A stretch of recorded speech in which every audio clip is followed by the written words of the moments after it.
ओफो, सूरज को उगे हुए कितनी देर हो गई, मुर्गे को बांग दिए हुए 2 घंटे हो गए, लेकिन ये हमारी बहुरानी तो अभी तक बिस्तर पर टांग पसार कर सो रही है। इन शहरी लोगों का भी ना कोई कायदा ही नहीं होता। सच में घोर कलयुग आ गया है। एक हमारा जमाना था, रात को सबसे आखिर में सोते थे और सुबह सबके उठने से पहले जाग जाते थे। हमारी सास ने तो कभी हमें सोते हुए भी नहीं देखा। और एक आजकल की बहुएं हैं, जब तक सास दरवाजा न पीटे इनकी नींद ही नहीं खुलती। बहू, ओ बहू। तभी गायत्री की आवाज सुनकर उसका बेटा राजवीर दरवाजा खोलता है। ओफो माँ, क्या हो गया? क्यों सुबह सुबह कुड़कुड़ कर रही हो? ना दिन देखती हो ना रात, जब देखो बड़बड़ बड़बड़ शुरू कर देती है। अब बोलोगे भी कि ऐसा क्या हो गया जो सुबह 5 बजे आपका भाषण शुरू हो गया? ओहो, देखो तो इस शहरी चूजे को कैसे अपनी पत्नी की तरफदारी कर रहा है। एक श्रवण कुमार था, वाह वाह वाह वाह, और एक ये है बीवी का चमचा, और एक इसकी बीवी है जिससे अभी तक बिस्तर छोड़ा नहीं गया। आपका हुक्म हो जनाब, तो क्या हम अपने साथ साथ आपकी पत्नी के लिए भी चाय बना कर ले आए? क्योंकि वो महारानी तो थक गई होगी, उसकी अभी आंख नहीं खुली ना। क्या माँ, सुबह के 5 बज रहे हैं, आखिर इतनी जल्दी उठने की जरूरत क्या है? कौन सी ट्रेन छूट रही है आपकी? आप भी सो जाओ और औरों को भी सोने दो।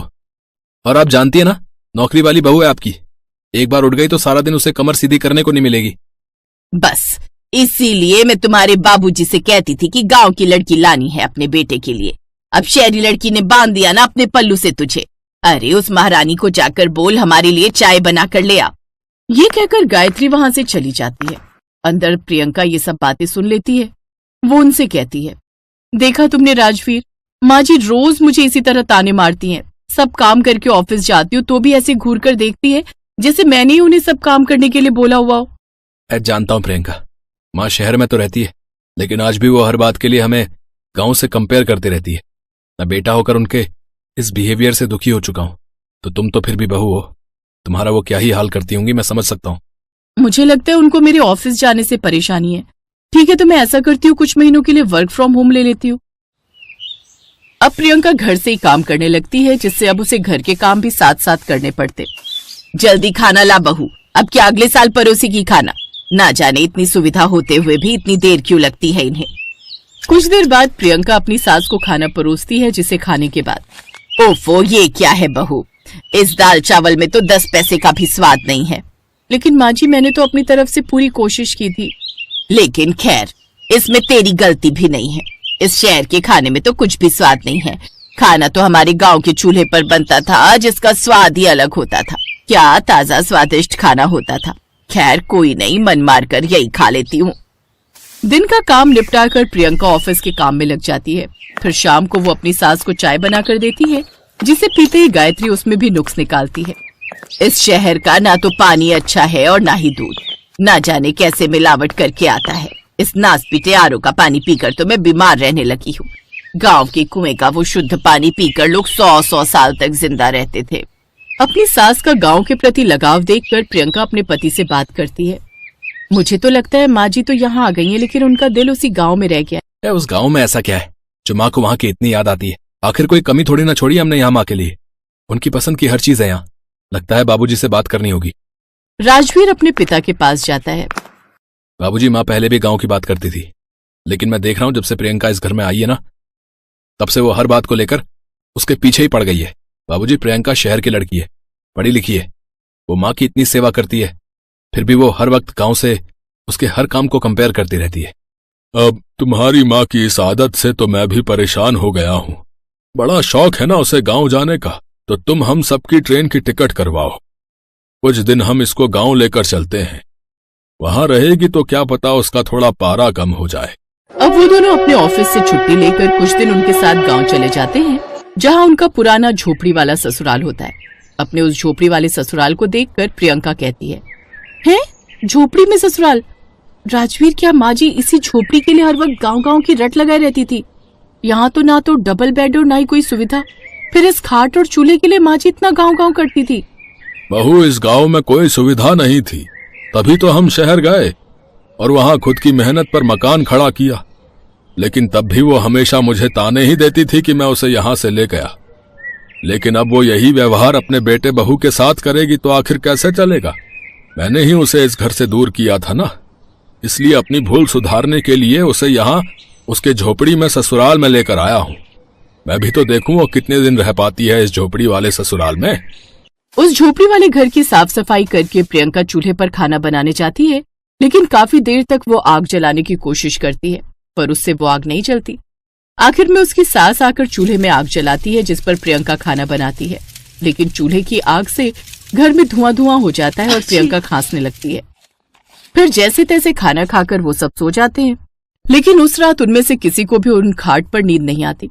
अगली सुबह, आहा, इस चारपाई पर सोकर तो मेरी कमर ही दर्द हो गई। लगता है उन शहरी गद्दे की आदत शरीर को लग गई है। फिर नहाने के लिए घर में पानी नहीं होता तो रामदीन गायत्री से कहता है, जाओ अब तुम जाकर कुएं से पानी लेकर आओ। तुम्हें कुएं का पानी बड़ा पसंद है ना, जाओ जाओ। क्या मैं? फिर सर पर मटका लेकर सास कुएं की ओर जाती है, लेकिन अपनी सास को देख प्रियंका भी उनके साथ चली जाती है, जहां उन्हें गांव की कुछ औरतें मिल जाती हैं। सच में लता, भले ही मैं शहर चली गई, लेकिन दिल तो मेरा आज भी गांव में ही रह गया। बड़ी अजीब हो तुम गायत्री, शहर में भला ऐसी क्या कमी है? वहाँ तो हर सुख सुविधा होती है। गांव में इतनी गरीबी है, कच्ची झोपड़ी तेज बारिश में कब ढह जाए कह नहीं सकते। 4-4 दिन तक बिजली नहीं रहती, गर्मी में सड़ते रहो, और तो और पानी भी पीना हो तो कुएं से पानी खींचो, तब जाकर उसमें से पानी लो। बच्चों के लिए ना तो ढंग का स्कूल है, ना कॉलेज, ना अस्पताल, ना तो कोई सुविधा ही नहीं। लता बिल्कुल ठीक कह रही है गायत्री, रामदीन भाई साहब ने तुम्हारे लिए कितना कुछ किया, शहर में इतनी सुख सुविधा दी, और एक तुम हो जो अभी भी इस गांव के लिए रो रही हो। प्रणाम काकी, यही तो हम भी कब से माँ जी को समझाना चाहते हैं कि शहर में उन्हें किसी चीज की कमी नहीं है। बुढ़ापे का शरीर है, आधी रात को तबीयत खराब हो जाए तो आसपास बड़े अस्पताल तो है ले जाने के लिए, लेकिन यहाँ तो कोई कमी नहीं है। अब गायत्री को अपनी गलती का एहसास होता है और वो 2 दिन बाद ही अपने परिवार वालों के साथ शहर लौट आती है और मुलायम गद्दे पर आराम से एसी चलाकर सोती है।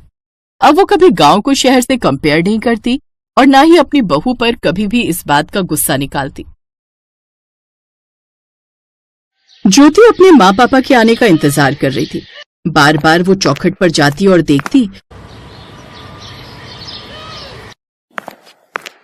तभी उसके माता पिता आ गए। माँ, क्या हुआ? कुछ बात हुई रवि के माता पिता से? सारी बात हो गई है, हमने सब कुछ देखा है, पर मैं और तेरे पापा बहुत चिंता में हैं। ज्योति, तू इतने बड़े परिवार में कैसे रहेगी? तेरे लिए वहां रहना बहुत मुश्किल हो जाएगा। अरे इतना बड़ा परिवार है, तुझे मिलाकर 10 बहुएं बनेंगी। 10 बहुओं का परिवार है, तू 10 बहुओं वाली ससुराल में परेशान हो जाएगी। मुझे नहीं लगता कि तुझे इतने बड़े परिवार में शादी करके जाना चाहिए। नहीं माँ, ऐसा मत कहो, मैं रवि से बहुत प्यार करती हूँ। मैंने और रवि ने एक दूसरे से वादा किया था कि चाहे कुछ भी हो जाए हम एक दूसरे का साथ नहीं छोड़ेंगे। माँ, मुझे कोई परेशानी नहीं होगी, मैं रह लूंगी, मैं रवि के साथ ही शादी करूंगी। माँ पापा प्लीज, मैं कहीं और शादी नहीं करूंगी, आप रिश्ते के लिए हाँ कह दो। ज्योति की आंखों में आंसू आ जाते हैं। अपनी बेटी को कोई भी माता पिता रोता हुआ नहीं देख सकते, इसलिए अपनी बेटी ज्योति की खुशी की खातिर उसके माता पिता उसकी शादी के लिए तैयार हो जाते हैं और फिर एक शुभ मुहूर्त में ज्योति की शादी रवि के साथ हो जाती है। शादी के बाद ज्योति 10 बहुओं वाली ससुराल में पहुंचती है। ज्योति बहुत खुश थी क्योंकि उसे अपना प्यार मिल गया। अगली सुबह जब ज्योति अभी कच्ची नींद में ही थी कि तभी उसकी जेठानी रेखा ने उसे जगा दिया। ज्योति, सुबह के 4 बजे हैं, आरती का समय हो रहा है, जल्दी से तैयार होकर नीचे आ जाओ। अभी तो सुबह के 4 ही बजे हैं, इतनी जल्दी सोकर उठना पड़ेगा। मेरी सभी भाभियां भी सुबह 4 बजे ही सोकर उठती हैं। एक काम करता हूँ, तुम तैयार होकर नीचे जाओ, मैं भी नहा धोकर नीचे आ जाऊंगा। ठीक है, आप जाओ, मुझे तो बहुत घबराहट हो रही है। ज्योति नहा धोकर तैयार होकर जब नीचे आंगन में पहुंचती है तो वो हैरान रह जाती है। उसकी सारी जेठानियां कोई ना कोई काम कर रही हैं। सुबह के 4:30 बज रहे थे, पर ज्योति के ससुराल के वातावरण को देखकर ऐसा लग रहा था जैसे दोपहर के 12 बज रहे हो। सुनैना, मंदिर में पूजा का घी नहीं है, जल्दी से भंडार घर से पूजा का घी निकाल लाओ, माँ जी बस पूजा के लिए आने वाली हैं। अरे ज्योति आ गई। ज्योति, आज तुम्हारे इस घर में पहली आरती है, एक काम करो, वहाँ सामने फूल रखे हैं, जरा देना। रजनी भाभी, देखना दोपहर के लिए भटूरे का ये आटा बहुत रहेगा, ये और मिलाऊं? थोड़ा और मिला लो, बच्चों का तो तुम्हें पता है, भटूरे छोले के नाम पर ही उछल पड़ते हैं, थोड़े ज्यादा ही बनाएंगे। भाभी ये फूल, हाँ लाओ। ममता, पहले मंदिर घर की झाड़ू लगा लेना, तुम्हें पता है माँ जी बाद में झाड़ू लगाने नहीं देंगी। ममता भाभी, सफाई के लिए काम वाली नहीं आएगी? काम वाली? यहाँ पर कोई काम वाली नहीं आती, यहाँ पर हम सभी मिलकर घर के सारे काम करते हैं जो अब से तुम्हें भी करने हैं। और आज तो तुम्हारी पहली रसोई है। माँ जी तुम्हें पहली रसोई में हलवा बनाने के लिए जरूर बोलेंगी। ज्योति की घबराहट बढ़ती जा रही थी कि तभी रवि आ जाता है। जया, माँ जी के कमरे का पोछा तुम लगा लो, मैं आंगन का लगा रही हूँ। अरे देवर जी, आज तो आप इतनी जल्दी उठ गए। अरे पूनम, कैसी बातें कर रही हो? देवर जी अब जल्दी ही उठा करेंगे। नई नई शादी हुई है तो ज्योति को अकेले कैसे उठने देंगे? हाँ। ऐसी कोई बात नहीं भाभी, वो मुझे नींद नहीं आ रही थी तो मैंने सोचा सुबह सुबह थोड़ा टहल कर आता हूँ। तभी ज्योति की सास शांति की कर्कश आवाज सबको शांत कर देती है। तुम सबको पता है सुबह सुबह कितने काम होते हैं, ये आपस में गप्पे क्यों मार रही हो? क्या आज तुम सबके पास कोई काम नहीं है? पूजा की तैयारी हो गई? जी माँ जी, सब तैयारी हो गई। ज्योति बहू, आज तुम्हारी पहली रसोई है। यहाँ पूजा आरती के बाद रसोई में तुम्हें हलवा बनाना है। उसके बाद रजनी तुम्हें घर के काम बता देगी। अगले कुछ दिनों बाद तुम्हें भी घर के कामों में हाथ बटाना है। तुम सब ज्योति को रसोई में हलवा बनाने की सामग्री दे दो और बता दो ज्योति को कि हमारे यहाँ किस तरह का हलवा खाया जाता है। और रवि, तुम भी अब उठ गए हो, साथ में पूजा करेंगे। ज्योति हामी में सिर हिला देती है। सभी बहुएं ज्योति को रसोई में हलवा बनाने की सामग्री देकर सब कुछ समझा देती हैं। ये सामग्री तो बहुत ज्यादा है, मुझे कितना हलवा बनाना है? तुम्हें कम से कम घर में सबको मिलाकर 40 लोगों के लिए हलवा बनाना है। रसोई की दूसरी तरफ बने आंगन में तुम्हें हलवा बनाना है। हम ज्यादा चीजों के लिए उसी आंगन का इस्तेमाल करते हैं। वहां पर बड़ी भट्टी लगाकर हम खाना बनाते हैं, इसलिए अब तुम्हें भी हलवा वहीं बनाना है। हम लोग तुम्हें सामग्री देकर जा रहे हैं। माँ जी पूजा के लिए बुला रही हैं, तुम प्रसाद का हलवा बनाना शुरू कर दो। पर सुनो तो भाभी, मैं इतना सारा... ज्योति का दिमाग खराब हो चुका था। उसने कभी इतना सारा हलवा या फिर कोई खाने की चीज ज्यादा मात्रा में बनाई ही नहीं थी। हाँ मम्मी, बताओ ना, इतना सारा हलवा, मुझे तो पता ही नहीं कितना घी डलेगा, कितनी सूजी, कितनी शक्कर, सब कुछ उथल पुथल हो रहा है। मैंने तुझे पहले ही कहा था, ये लव मैरिज के चक्कर में पड़कर इतने बड़े परिवार में जा रही है। बताओ तो, मेरी बच्ची कोई तू हलवाई थोड़ी है जो इतने लोगों का खाना अकेले बना लेगी। तू कहे तो मैं आऊं तेरी ससुराल बात करने? नहीं मम्मी, अच्छा नहीं लगेगा। अभी कल ही मैं शादी होकर आई हूँ और आज आप आ जाओ, वो भी मेरी हेल्प करने के लिए। नहीं नहीं, रहने दो, मैं खुद ही कोशिश करती हूँ। अब जब ओखली में सिर दे ही दिया है तो मूसल से क्या डरना। यही तो पापा कहावत हमेशा कहते हैं ना। बिल्कुल सही कहा। और मैं जानता हूँ ज्योति, भले ही तूने अपनी मर्जी से शादी की है, पर तू है तो मेरी ही बेटी ना। तू तो बहुत बहादुर है और मुझे पता है तू अकेले ही सब कुछ संभाल लेगी। थैंक यू पापा, थैंक यू माँ। अच्छा, मैं फोन रखती हूँ। ज्योति के मम्मी पापा उसे हिम्मत देते हैं और उस दिन वो सचमुच बहुत अच्छा हलवा तैयार करती है। धीरे धीरे ज्योति अपने ससुराल में घुलने मिलने की कोशिश करती है। एक दिन अचानक ज्योति के ससुर को हार्ट अटैक आ जाता है और उन्हें अस्पताल में एडमिट करना पड़ता है। ज्योति की सास का रो रो कर बुरा हाल था, पर मुसीबत के इन पलों में शारदा देवी के बहू बेटा पोता पोती सब उसके आसपास ही बैठे थे। माँ चिंता मत करो, डॉक्टर साहब कह रहे हैं पापा के ऑपरेशन के बाद वो ठीक हो जाएंगे। माँ जी, थोड़ा कुछ खा लो, आपने सुबह से कुछ नहीं खाया। जब तक तुम्हारे पापा को होश नहीं आ जाता तब तक मैं कुछ नहीं खाऊंगी बहू। जब शारदा देवी ने कुछ नहीं खाया तो घर में भी किसी ने कुछ नहीं खाया। शाम को जब ज्योति के ससुर को होश आया तब उनकी तबीयत को देखते हुए डॉक्टर ने आराम की सलाह दी। उसके बाद ही सबने एक साथ मिलकर कुछ खाया। शारदा देवी अपने घर की सारी बहुओं का घर के काम के साथ साथ अस्पताल में भी आना जाना देख रही थी। उस दिन शारदा देवी सचमुच अपने ऊपर बहुत गर्व कर रही थी। सारे पड़ोस वाले भी शारदा देवी की बहुओं की बहुत तारीफ कर रहे थे। शारदा बहन, तुम बहुत किस्मत वाली हो जो तुम्हें इतनी अच्छी बहुएं और बेटे मिले हैं। सब भगवान की कृपा है। मैं तो सब बातों के लिए भगवान को ही धन्यवाद कहती हूँ। कुछ दिनों बाद ज्योति के ससुर को छुट्टी मिल जाती है, पर अचानक एक और कठिनाई उनके सिर पर आ जाती है। उनके कपड़े के गोदाम में से चोरी हो जाती है, जिस वजह से घर में बहुत परेशानियां आ जाती हैं। पापा को बिल्कुल भी पता नहीं चलना चाहिए कि हमारे गोदाम में चोरी हुई है। डॉक्टर ने मना किया है कि पापा को कोई भी सदमा जान को खतरा पैदा कर सकता है। आप चिंता मत करो, हम इस बात का पूरा ख्याल रखेंगे कि पापा तक ये बात ना पहुंचे। भाभी, मेरे पास एक आइडिया है। क्यों ना हम माँ पापा को कुछ दिनों के लिए कहीं रेस्ट के लिए भेज दें। माँ पापा बाहर घूमेंगे तो उनकी सेहत में भी सुधार होगा। तुम ठीक कह रही हो ज्योति, अब हमें यही करना होगा ताकि पापा इन परेशानियों से दूर रहे। एक काम करते हैं, मैं माँ पापा की हरिद्वार की टिकट बुक कर देता हूँ।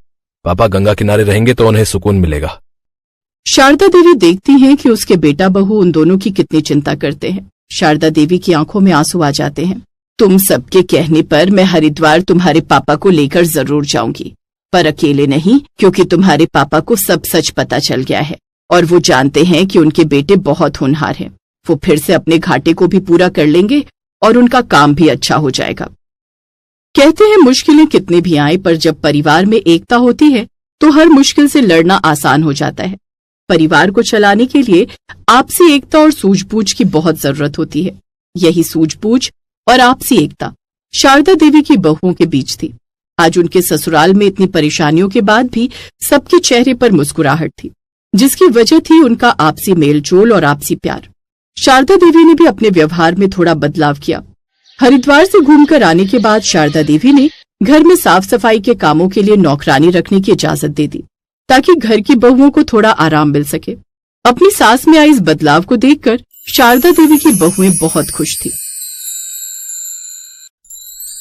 Thanks for watching.